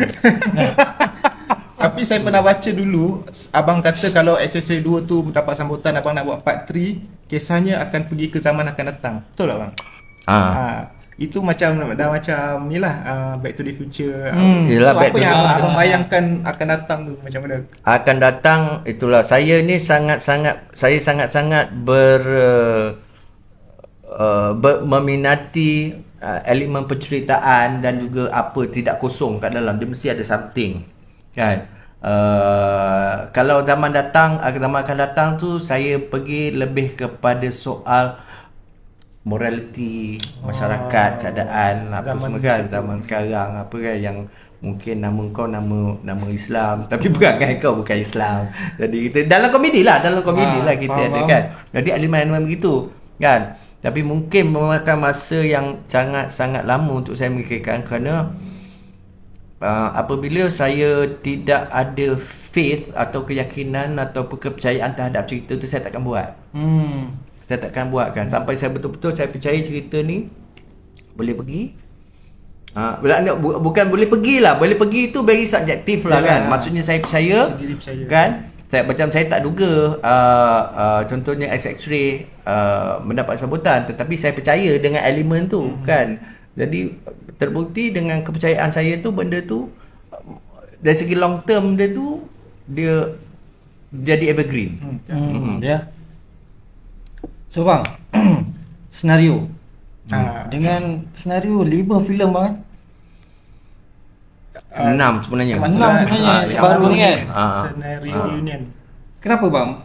Selain daripada ialah duit tu kita tolak, kita tak payah cerita lah. Senang pekerjaan diorang ke ataupun diorang boleh menghilangkan stres abang ke? Sejarah macam mana saya membuat senario pada 86 87 gitulah. 97 apabila kumpulan senario ni sangat-sangat sangat-sangat peak lah during dia punya sitcom TV, dan saya dijemput untuk nak membuat filem untuk senario. Dan ada sedikit cerita lah, kita sedikit konflik gitu apabila orang yang menguruskan senario ketika itu, dia punya apa yang dia pernah katakan kepada tu sampai ke telinga saya. Dia kata sebenarnya tak perlu Aziz Osman nak buat senario, ni bagi je siapa-siapa ni, macam senario dia boleh pandai. Kau letak 3 kamera kat situ, dia akan buat. Macam itu yang dia membuat senario popular ketika tu kan, spontan kan. Jadi saya dengar lah.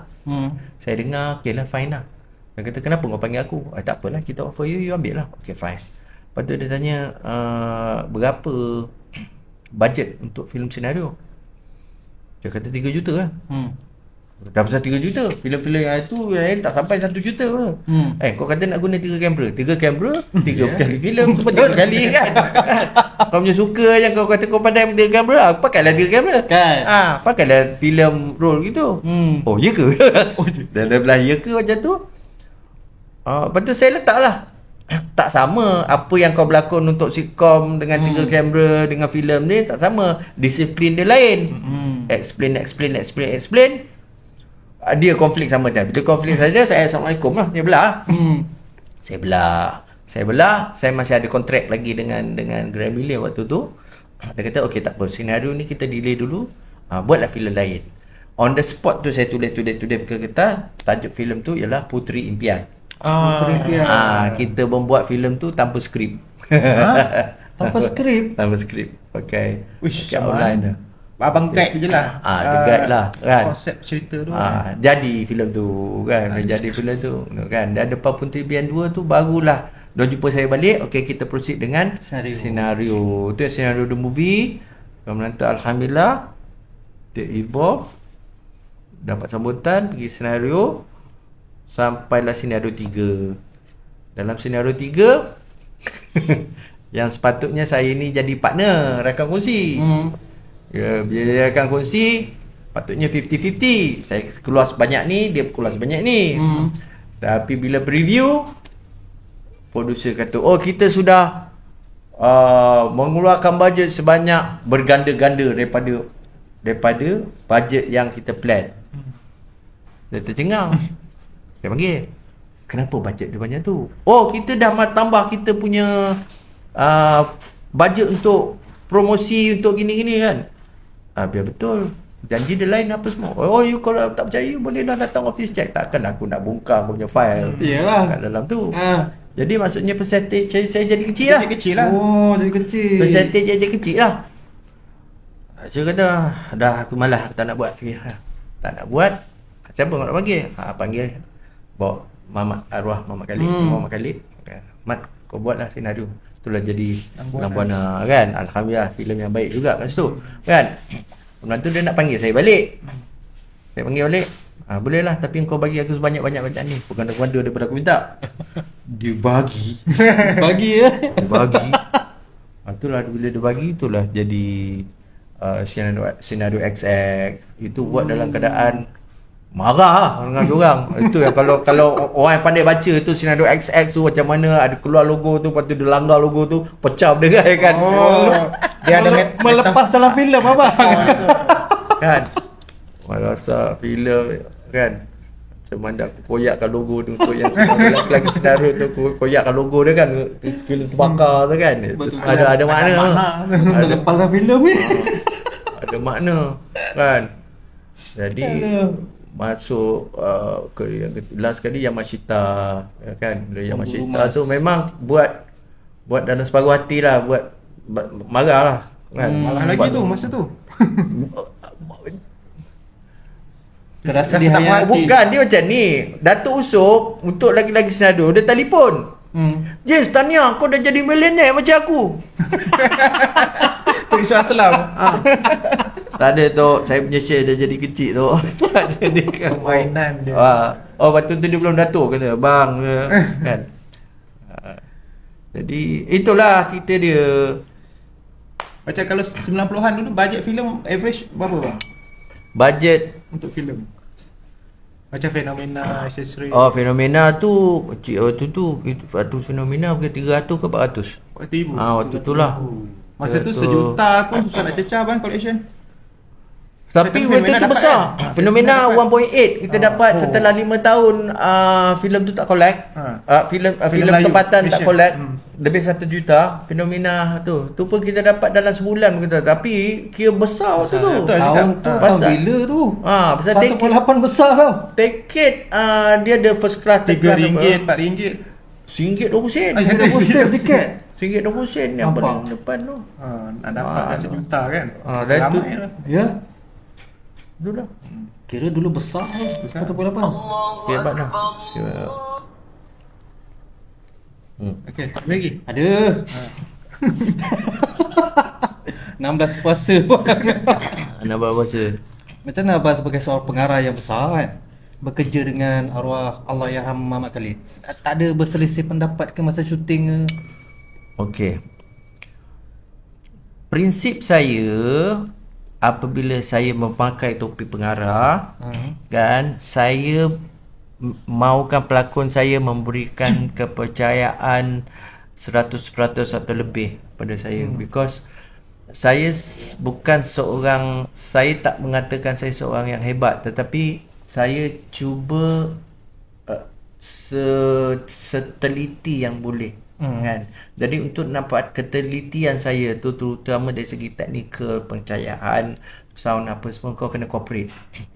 Kau jangan tanya aku kau faham ke tidak apa semua. Aku tak ada masa untuk nak ceritakan tentang benda ni aku pun tak tahu. Jadi gambar tu tak dijamin kan, tetapi based on instinct. Kenapa call time pukul 6.30 pagi, kan, kita nak cahaya datang daripada sini, kemudian tu set, kan. Jadi kerjasama daripada pelakon perlu sepenuhnya, kan. Itu yang filem Accessory 3 tu, selain daripada bajet tu memang saya tak nak cerita. Jadi apabila komitmen saya sebagai pelakon dipanggil oleh siapa-siapalah, arwah Muhammad Khalid ke siapa-siapa gitu, saya akan involvekan ataupun saya akan libatkan diri dengan disiplin yang saya mahu pelakon yang tu. Saya takkan question. Saya takkan question, saya tidak akan mempertikaikan cara kau kerja tu mungkin berlainan daripada aku, tak ada. Saya akan meletakkan pakai topi seorang pelakon lah, kan. Kan, kita respect kerja dia, kerana akhirnya dia yang akan nampak the big picture, dia akan mencantumkan gambar tu. Kita cuma saya pernah kata memberikan satu, orang kata, tembakan yang padu kepada pelakon saya. Saya kata, kau jangan nak besar kepala dalam aku punya set. Kau dalam set aku cuma sebagai prop saja. Apa cakap macam tu? Prop saja. Jadi di mana aku susun prop, apa tu, situ itulah kau berada. Alhamdulillah lah, dia dengar lah. Kerana cara saya tu bukanlah saya nak menembak tu, nak ni secara bergurau lah. Kerana adalah orang kata dia punya method untuk mendapatkan mood pelakon. Sama ada mood tu dia nak mood happy, marah. Takkanlah kita nak mood happy tu kita membagi benda-benda yang sedih, membuatkan dia rasa anxiety, kemurungan, kan. Terus Okey, kalau abang di topi pengarah lah, abang suka pelakon ni dia ikut skrip, ikut dialog ataupun pelakon yang suka improvise sendiri dialog? Dia bergantung kepada kemampuan pelakon itu sendiri. Kan, ada pelakon yang dia dapat memberi persembahan tak dengan arahan yang sangat-sangat minimal, kan. Terutama kalau komedi lah, kan. Yang mana kadang-kadang saya memberi, sebenarnya seorang pelakon yang baik, dia perlu, orang kata, sebaik saja dapat skrip, dia design corak watak dia. Okey, pengarah itu bukannya guru yang nak mengajar dia berlakon. Tu kadang-kadang ni seorang pelakon yang saya tak faham, dibayar dengan harga yang sangat-sangat mahal, tetapi aku tetap kena ajar kau berlakon dalam set. Kan. Jadi sangat-sangat bagus, sangat digalakkan pelakon itu memberikan lakonan dia yang dia fikir terbaik untuk corak watak tu sangat-sangat memudahkan kerja. Sebenarnya kan. Cuma malangnya pelakon sekarang lah yang saya nampak, mereka merupakan pelakon-pelakon yang bagus, kerana mereka ini datang daripada kilang-kilang drama yang memerlukan mereka perlu berlakon dan bertindak cepat. Maksudnya kadang-kadang kan saya diberitahu kan, set-set pengarah drama tu kan, kalau saya lah buat filem, jadual saya tu satu hari saya cover 3-4 adegan, 3-4 scene. Tapi untuk drama tu kadang-kadang kita pergi ke 15 ke dapat 20 scene satu hari. Jadi seorang pelakon tu sentiasa kena standby, sentiasa tu kan. Jadi disiplin mereka di dalam kata siap siaga mereka untuk berdepan dengan kamera dengan karakter tu sentiasa itu. Cuma masalahnya ialah mereka memberi lakonan luaran lah, yang tak ada depth. Benda kilang lah. Bila kilang, kita buat perusahaan kilang, kita dapat dah benda yang jual bandar lah. Jual longgok lah kan. Longgok bukan kata tak bagus, kan bagus. Kan bagus, tapi seni tu kurang. Layernya tu satu. Yang kadang-kadang saya I don't mind. Kan tak apa. Basic tu dia ada. Kadang-kadang dia akan over. Bagi saya biar over, jangan kau under. Over kita boleh tone. Kita boleh tone down. Kalau dia under, enjut kita nak suruh dia nak kena tolak. Cukup susah. Saya nampak kelebihan pelakon-pelakon sekarang. Pelakon sekarang. Dia dah dilatih untuk bersedia dengan longgokan kerja yang banyak. Tapi itulah basic semua. Dia tak sempat nak mendalami lagi kot. Banyak sangat kan. Tu kadang-kadang saya agak sikit terkilan apabila pelakon-pelakon veteran kan menyentuh tentang lakonan pelakon-pelakon sekarang tu kan. Memanglah pelakon dulu bagus, tapi pelakon dulu tu diberi masa ataupun homework yang cukup lama untuk mereka study kan. Jadi apabila mereka menilai lakonan pelakon sekarang melalui TV kan, dia kata memanglah tak sebagus apa yang dia bawa lah, tetapi kita kena faham pelakon itu sendiri dengan dia punya situasi latar dia kat situ. Tetapi bagi saya, apabila saya berlakon dengan mereka, contohnya kau duduk di dalam restoran fine dining kan, tu kau berdialog. Cara kau berdialog tu seolah-olah kau berada di pasar. Tak kena. Tak kena lah. Kau dalam fine dining, dan kau ni kalau duduk fine dining, kau orang yang berada. Kau yang profesional. Cakaplah profesional gitu kan. Kau tak boleh cakap seolah-olah kau berada ke pasar cokit, ke pasar keramat kan. Jadi kau kurangkan. Dikurangkan lah. Kan? Dikurangkan. Jadi itu je lah. Tune je lah. Jadi ada pendapat, cakap lah pendapat. Masa pelakon-pelakon sekarang ni dia belum berlakon lagi. Dia cuma baru biasa dengan kamera, environment. Dia betul lah tu kan. Apa dia? Dia belum betul tahap menghayati lagi watak. Itu yang baru-baru sangat lah. Itu kadang-kadang yang datang dengan saya kan, terus nak minta berlakon apa semua. Bagi saya macam ni, kalau kita nak jadi doktor, kita tak boleh cakap aku nak jadi doktor terus kau serah itu. Kau kena belajar jadi doktor. Kau kena hitung. Kau nak repair kereta, nak jadi orang kata mekanik kereta, kau kena belajar enjin kereta. Kau nak jadi pelakon, kau kena belajar pelakon, atau sekurang-kurangnya kau ada pengetahuan tentang apa yang kau tengok pelakon apa yang kau minat. Kau minat Fauzi Ahmad Daud, kau minat Emma Fatimah, kau minat siapa pelakon itu kan yang kau jadikan contoh. Tak kisahlah, saya nak jadi macam P. Ramlee, maknanya kau semua tengok kau P. Ramlee, kau berlakon macam P. Ramlee kan. Ini kau minat jadi pelakon ni boleh terkenal, boleh dapat duit tu. Saya minat nak jadi pelakon kan. Kita pergilah belajar dulu. Ada juga macam tu Ada. Okay, bang, selain meminati abang punya filem, saya minat juga adik abang punya, Zulkifli, Datuk Zulkifli M. Osman. Abang masa tu kira dengan dia, kira sekali lah direct, dia pun direct, abang direct. Sebenarnya abang masa tu ada tak berbincang dengan dia ke, atau mengenai filem atau treatment abang dengan dia, ada apa samaan, apa perbezaan ke? Kami adik-beradik, saya yang sulung, Zul yang bongsu. Dari segi karakter sedikit berbeza lah. Dia seorang extrovert. Tak extrovert. Tahu. Saya seorang introvert. Ada extrovert dia. Introvert. Okay, betul. Introvert. Jadi dia memang ramai anak buah apa semua. Saya lebih suka seorang-seorang. Bukan seorang-seorang tu saya tak nak bercampur orang. Saya bercampur orang, lepas tu saya nak dapatkan restore energy tu. Kan? Nanti kata isteri saya memang extrovert gila.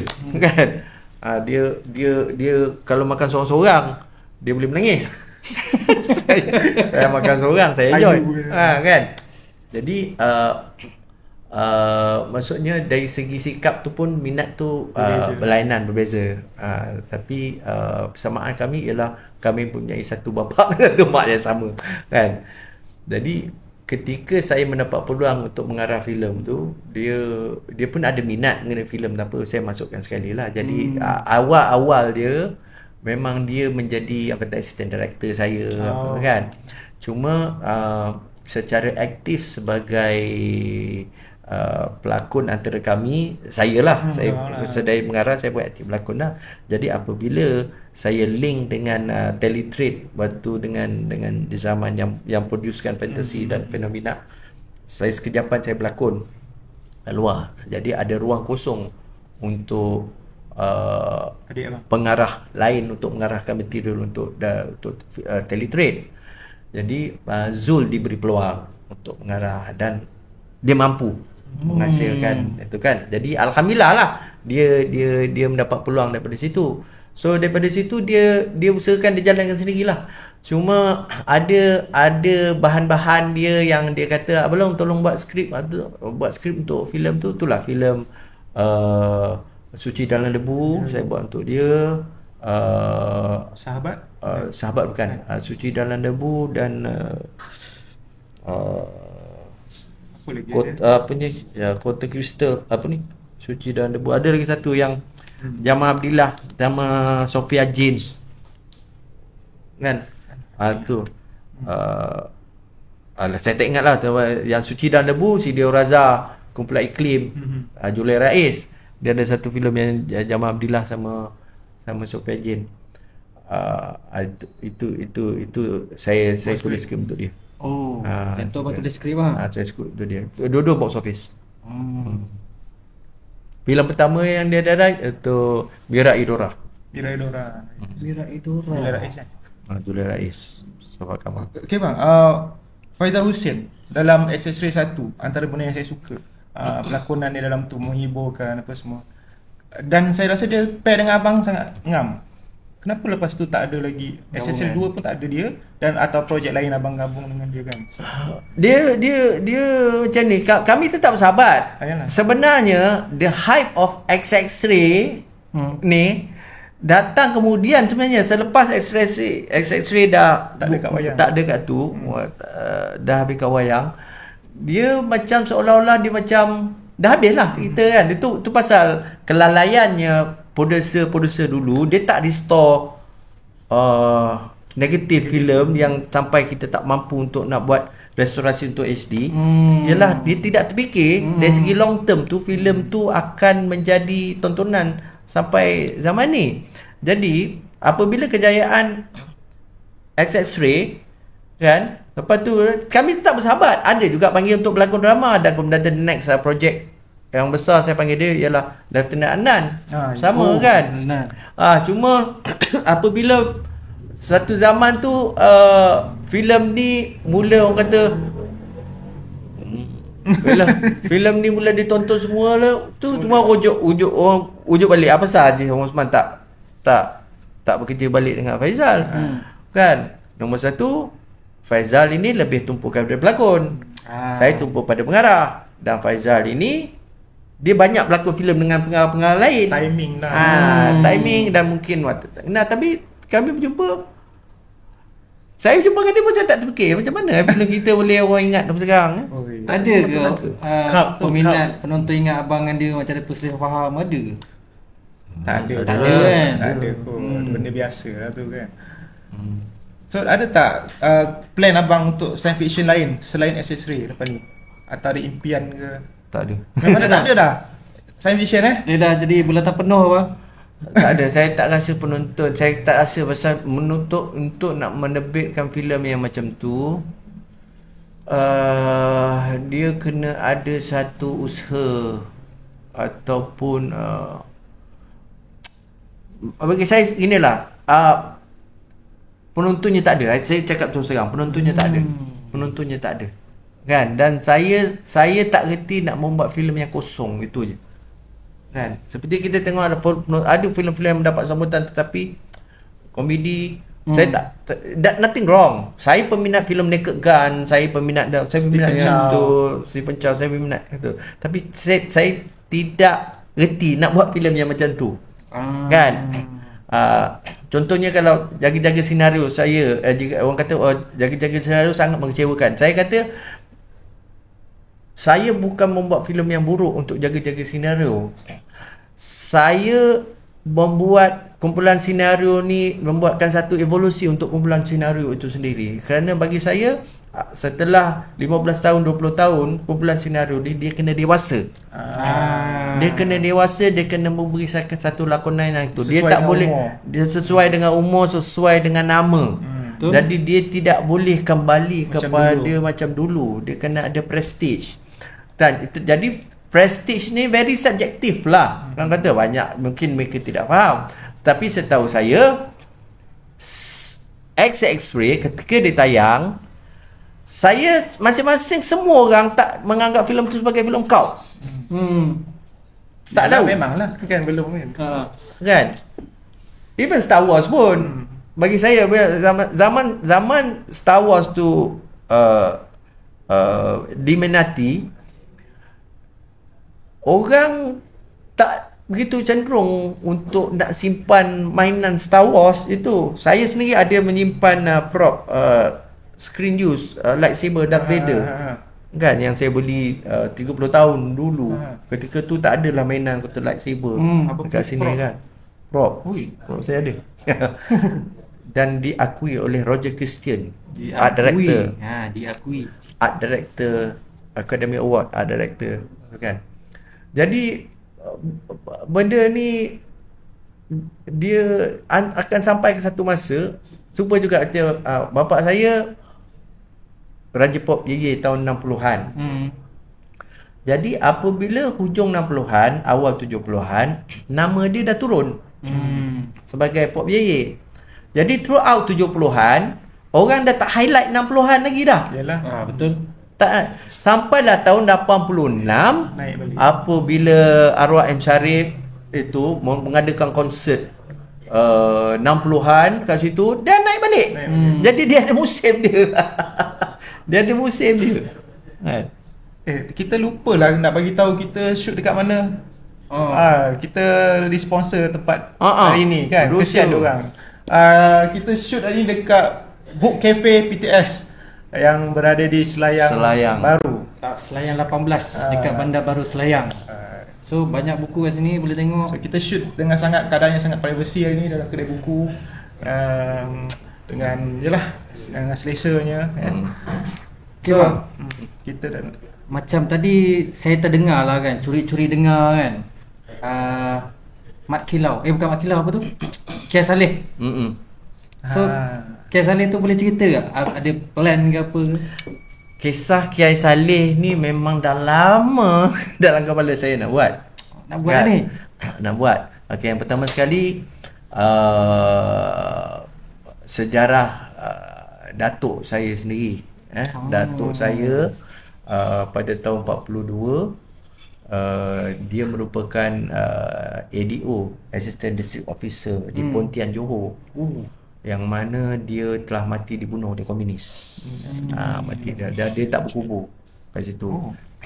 Jadi berdasarkan koleksi cerita-cerita komunis, dan kemudian tu kita dapatlah tahu tentang bagaimana Kiai Saleh atau Panglima Saleh dengan kumpulannya Selembang Merah, mereka bertempur dengan komunis yang melakukan kezaliman di sekitar Batu Pahat Muar di era Perang Jepun tahun 40-an itu, dengan orang kata metod yang sangat-sangat luar biasa.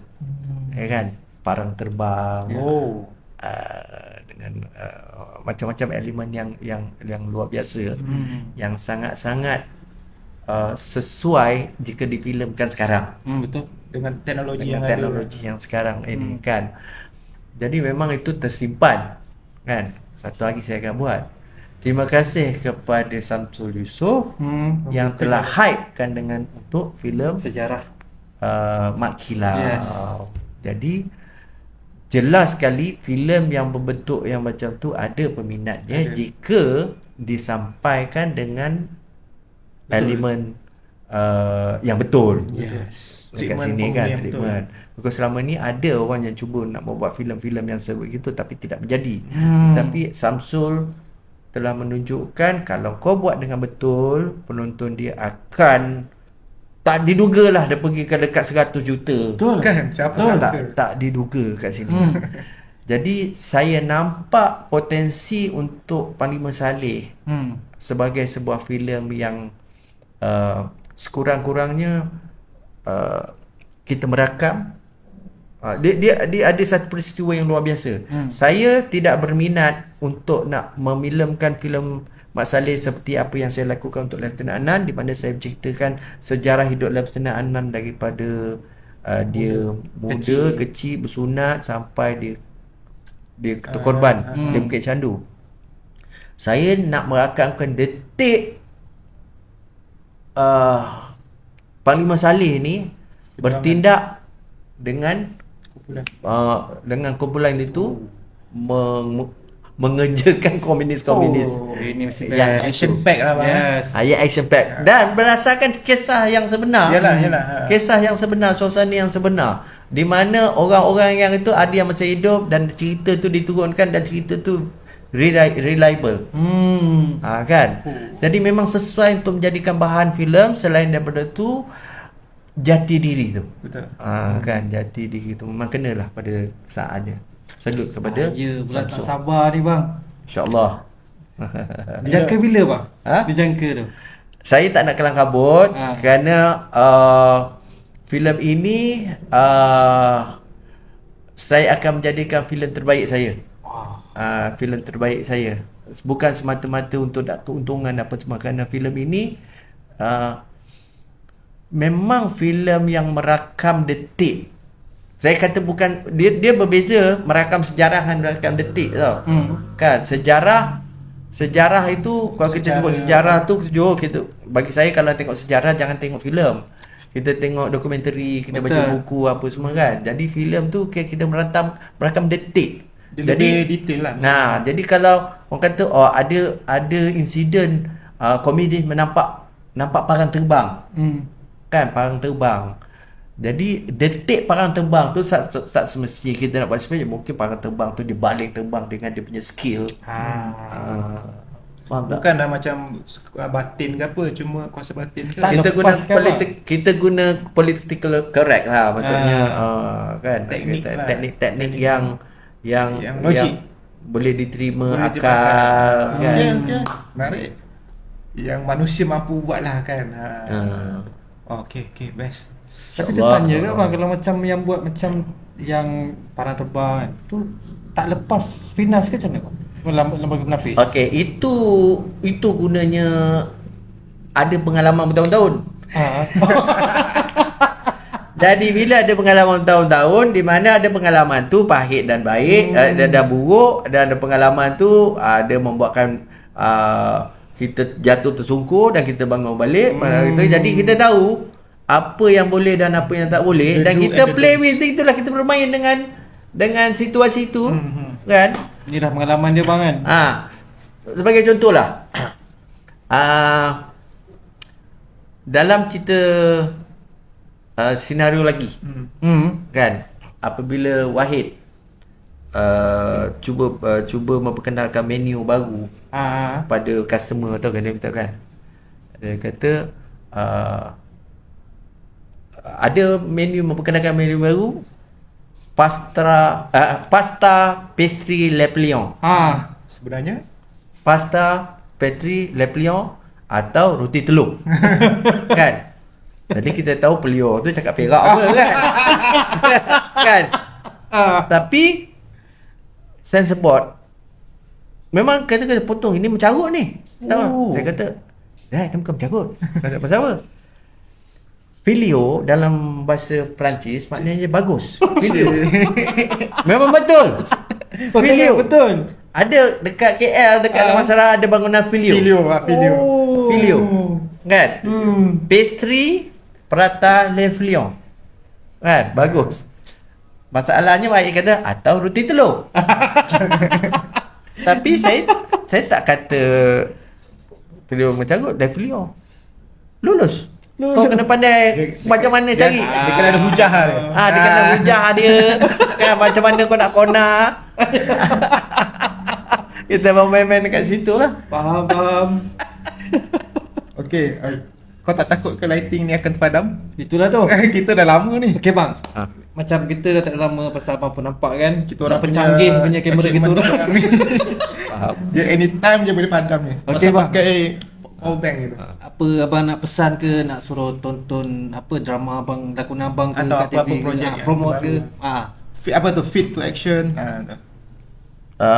Fit to action tu tak tahu. apa sebagai Sebenarnya macam ni, dalam kehidupan saya ujung-ujung sekarang apa semua, I just want to move on. Okay, move on apa yang bila dah tua ni kan, bila dah ada cucu dah tu, saya nak melakukan kerja lebih kepada tanggungjawab amanah, not so much of nak cari nama ataupun nak kaya. Kalau kaya cukup alhamdulillah lah kan.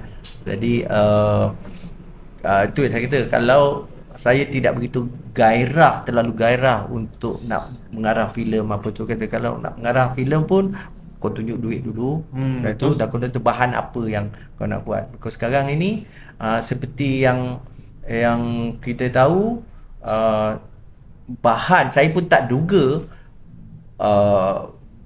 filem bahan yang saya buat berpuluh-puluh tahun diingati dan ditonton sampai sekarang. Jadi kalau bahan itu alhamdulillah, kebanyakan bahan saya itu saya buat tu mungkin ada elemen tanggungjawab atas itu yang orang boleh menonton, yang tidak begitu bercanggah dengan mungkin keimanan saya ataupun diri saya sekarang ni kan.